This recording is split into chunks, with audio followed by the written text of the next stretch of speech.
Olá, seja bem-vindo ao quadro Palavra do Dia, apresentação Lucas Assunção, eu que vos falo. Para mim é uma grande alegria estar aqui com você. Nós estamos dando início agora à série Jesus Restaurador da Vida, com 20 estudos da Palavra de Deus. E continue comigo que até o final eu tenho certeza que você irá ser grandemente abençoado. Antes de nós começarmos o estudo, é importante pedir sabedoria de Deus para a compreensão do tema de hoje. Vamos juntos orar? Oremos. Senhor Deus, aqui estamos para estudar a Tua Santa Palavra. Pedimos a orientação do Espírito Santo que inspirou os profetas a escreverem a Tua Palavra. Nós precisamos nesse momento da iluminação do Deus Espírito Santo, nosso professor maior, que Ele nos ajude a esclarecer as perguntas que serão levantadas e as respostas que a Tua Palavra nos responda. Nós cremos que a Tua Palavra contém a verdade, ela é a verdade, e que através das verdades da Tua Palavra sejamos libertos pelo poder do Espírito Santo, Senhor. Abençoe grandemente essa pessoa que está estudando a Bíblia comigo nesse momento. É o que nós te pedimos e agradecemos em nome de Jesus. Amém. Vamos lá. O tema de hoje é Jesus e as Escrituras Sagradas. Só para você entender, todos os estudos têm uma introdução. Então vou começar pela introdução, depois da introdução a gente vai para as perguntas e respostas. Eu levanto o questionamento, a pergunta, mas a resposta nós vamos confirmar na Bíblia, na Palavra de Deus. O que é a verdade? Cada vez parece mais difícil separar o verdadeiro do falso. Vivemos em tempos confusos. Boatos se passam por fatos, porém, percebemos que a mentira nunca termina bem e conduz para a morte. Quer um exemplo? O acidente de Chernobyl ocorrido em 1986, na Ucrânia. A terrível verdade sobre o vazamento nuclear foi encoberta e isso levou à morte de milhares de pessoas inocentes. Então, como encontrar a verdade? Como se manter lúcido e sensato em meio à loucura produzida pela mentira que nos rodeia? O que pode restaurar a verdade? Porque é uma questão de vida ou morte saber onde e como encontrar a verdade? Neste estudo, nós vamos entender melhor como Deus revela a verdade por meio da Bíblia. Muitas pessoas dizem por aí que a verdade é relativa. O que você acha? Coloque aí nos comentários. Você acredita que a verdade é relativa? Cada um tem a sua verdade. O que é verdade para uma pessoa não é verdade para outra.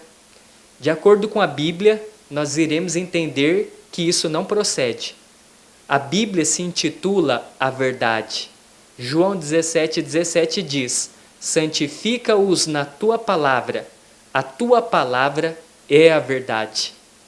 Então, é até interessante refletir o seguinte: quando a pessoa diz que a verdade é relativa, ela já está dizendo uma verdade, então ela está se contradizendo.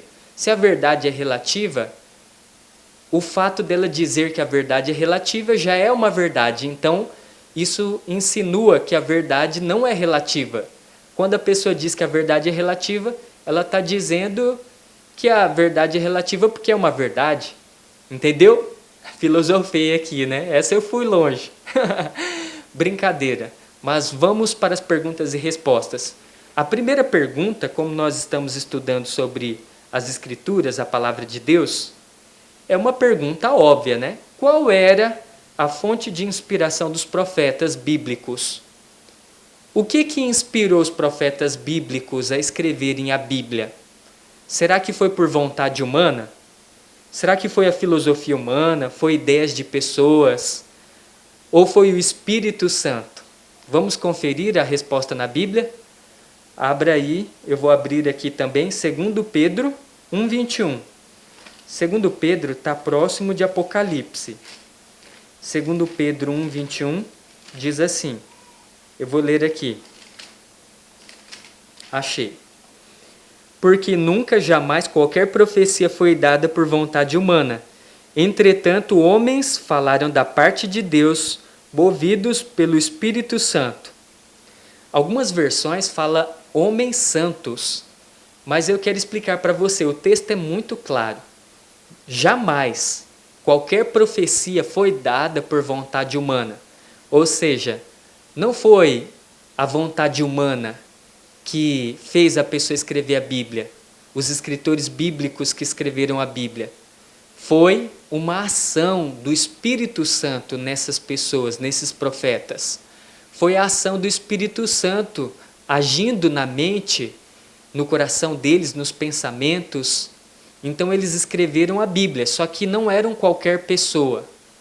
Não eram pessoas tortas, pessoas que viviam uma vida de pecado. Eram pessoas santas no sentido de separados. Eu até abri um parênteses aqui, vou abrir um parênteses para você entender melhor. Quando a Bíblia fala de santidade se referindo a seres humanos, é santo no sentido de separado. E quando fala de santidade se referindo ao Deus Pai, Deus Filho e Deus Espírito Santo, aí sim pode se referir perfeição, tá bom? Vamos para a segunda pergunta? A segunda pergunta é uma extensão da primeira. Onde se origina a mensagem dos profetas? Vamos ver a resposta na Bíblia? 1 Tessalonicenses, capítulo 2, versículo 13. Capítulo 2, versículo 13. Vou abrir aqui, estou abrindo junto com você.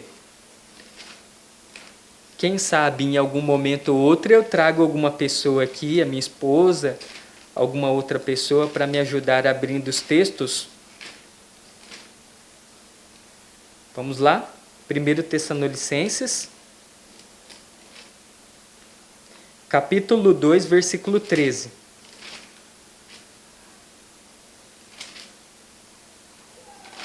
Estava no 2 Tessalonicenses. Capítulo 2, versículo 13. Encontrei. Diz assim. Voltei demais. Estava em Colossenses já. Diz assim. Temos mais uma razão para incessantemente dar graças a Deus. É que ao receberem a palavra que de nós ouviram, que é de Deus, vocês acolheram não como palavra humana, e sim como em verdade é a palavra de Deus, a qual está atuando eficazmente em vocês, os que creem. Aqui fala que a palavra de Deus se originou de Deus. A origem da palavra de Deus é de Deus, não de seres humanos. Os seres humanos escreveram a Bíblia, mas eles foram instrumentos nas mãos de Deus e do Espírito Santo que usou, que os inspirou, certo? Vamos então para a terceira pergunta. Toda a Bíblia é inspirada? Essa é uma boa pergunta, porque tem muitas pessoas por aí que dizem que só o Velho Testamento foi inspirado por Deus. Outro grupo diz que só o Novo Testamento foi inspirado por Deus. E você, o que acha? Coloque aí nos comentários. Vamos ver a resposta na Bíblia, 2 Timóteo, capítulo 3, versículo 16. 2 Timóteo 3,16.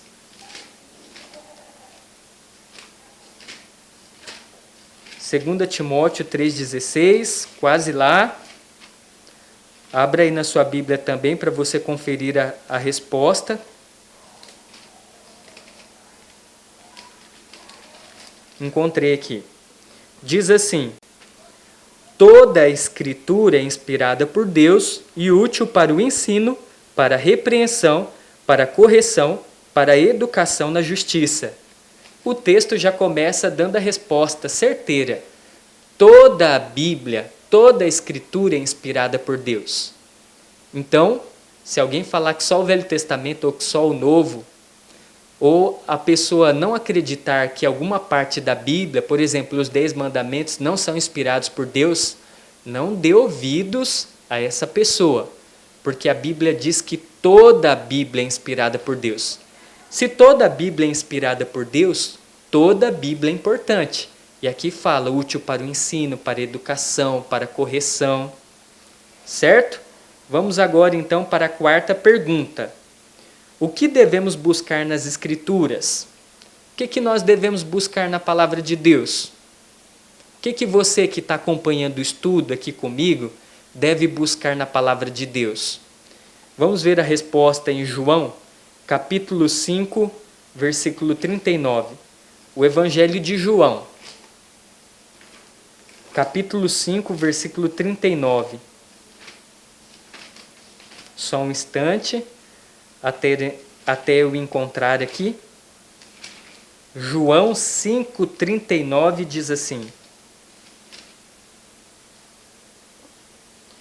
Vocês examinam as Escrituras porque julgam ter nelas a vida eterna, e são elas mesmas que testificam de mim.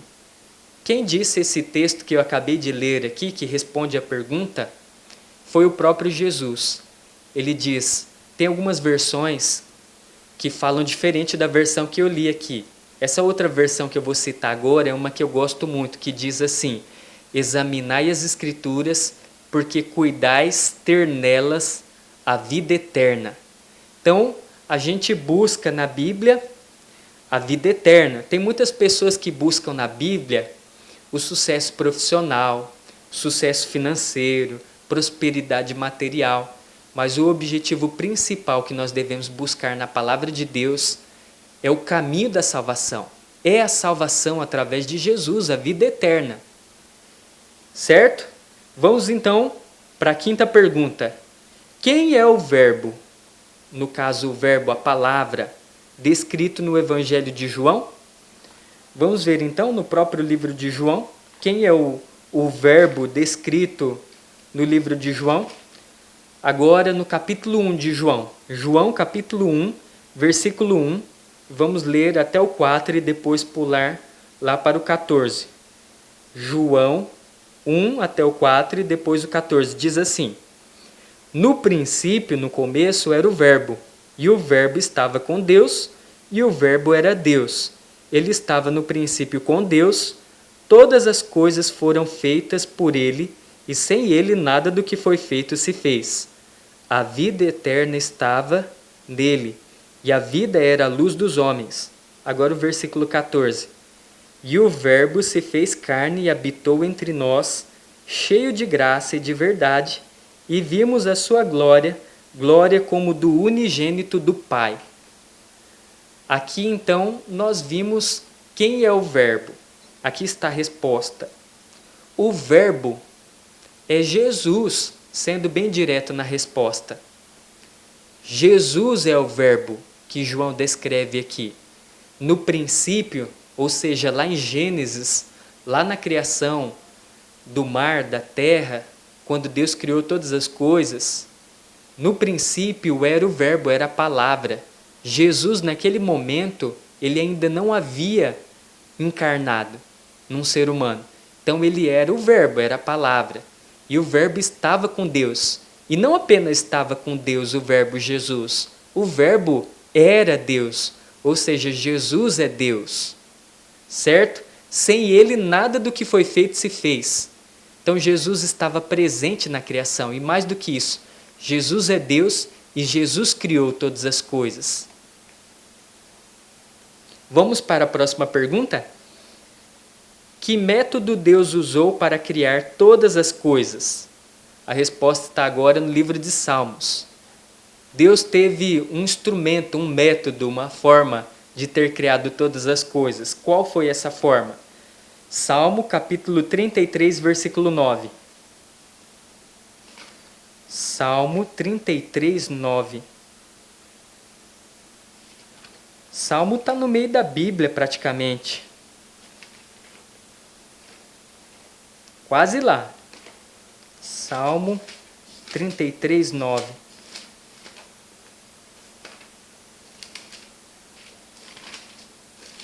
Chegando.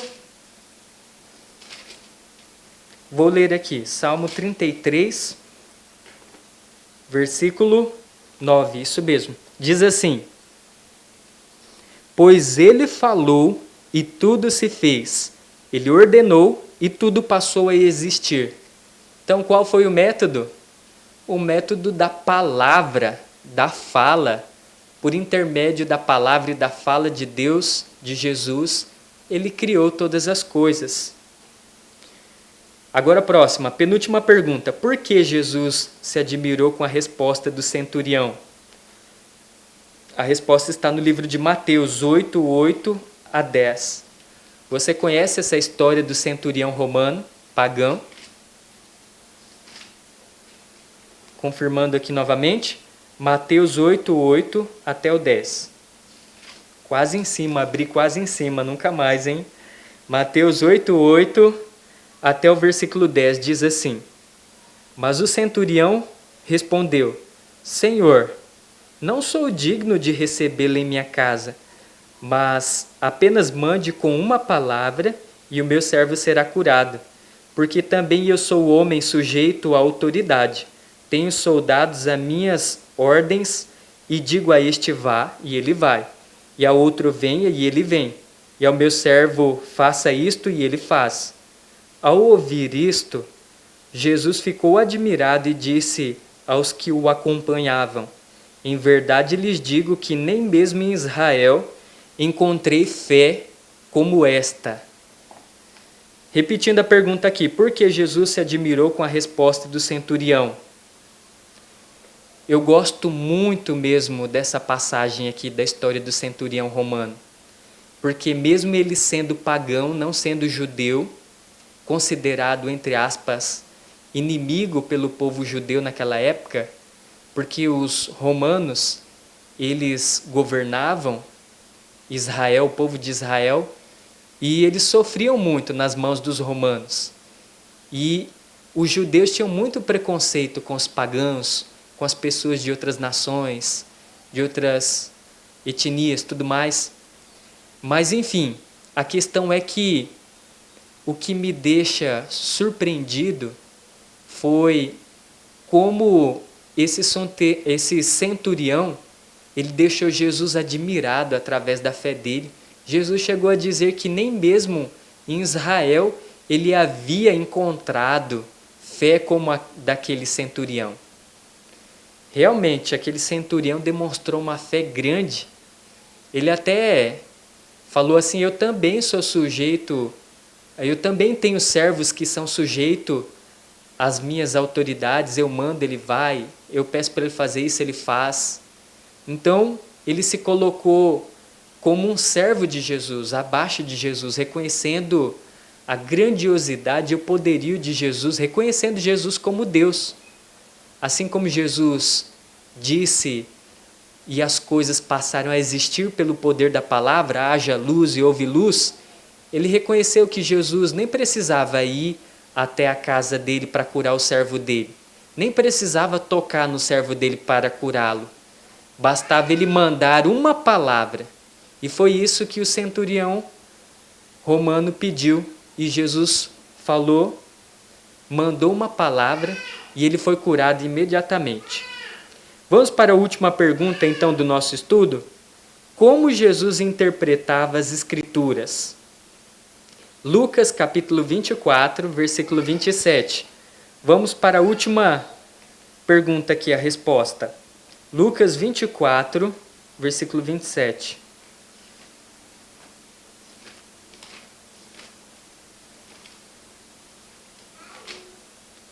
Lucas 24, 27 diz assim: E começando por Moisés e todos os profetas, explicou-lhes o que constava a respeito dele em todas as Escrituras. Então, como Jesus interpretava as Escrituras? Jesus mostrou que uma parte da Bíblia ajuda a compreender a outra. Tem uma outra passagem, eu não recordo aqui de cabeça, mas depois eu posso até colocar nos comentários o destinatário dessa passagem, o livro, capítulo e versículo, que diz um pouco aqui, um pouco ali, regra sobre regra, preceito sobre preceito, mandamento sobre mandamento. Isso quer dizer o que esse texto aqui disse também de Lucas, porque Jesus usou várias passagens para explicar para os discípulos no caminho de Emaús, quando ele ia falar da palavra de Deus. Então, como nós fizemos aqui nesse estudo de hoje, é um bom exemplo. Você viu que para a gente entender sobre Jesus e as Escrituras, nós não encontramos na Bíblia apenas um capítulo que fale sobre esse assunto apenas. Nós encontramos em vários capítulos e versículos espalhados pela Bíblia, falando acerca do mesmo assunto. E a gente compara esses textos sobre o mesmo tema e a gente vai tendo uma compreensão melhor da palavra de Deus. Quem dera todas as pessoas que estudam a Bíblia fizessem isso. Às vezes a pessoa pega apenas um versículo da Bíblia sobre aquele tema, aquele assunto, e quer dar uma resposta definitiva sobre aquilo. E acaba chegando numa explicação, numa compreensão equivocada. Então, eu quero agradecer a tua presença até o final do estudo, que Deus te abençoe grandemente e continue firme comigo estudando a palavra de Deus. A palavra de Deus é poderosa quando ela é aberta, e ela é tão poderosa que através do Espírito Santo, ela tem o poder de transformar a sua vida. Lá em João capítulo 8, versículo 32 diz: "E conhecereis a verdade, e a verdade vos libertará." E a verdade está na palavra de Deus. Estude a palavra de Deus. Pratique a palavra de Deus. Aqueles que leem, aqueles que ouvem, aqueles que praticam, são chamados, de acordo com Apocalipse, de bem-aventurados. Você quer ser feliz? Quer ser bem-aventurado? Pratique a palavra de Deus. Obrigado por ter ficado até o final desse estudo. Até o nosso próximo encontro por aqui. Deus abençoe grandemente. E eu vou lá agora, porque eu estou aqui gravando, e o Adam está gritando, meu filho de 2 anos está gritando ali na janela. Se acaso você ouvir a voz dele aqui no estudo, é porque ele está gritando, eu vou ter que encerrar aqui mesmo. Já encerrei, né? Mas vou ter que ir lá atender ele. Valeu, forte abraço.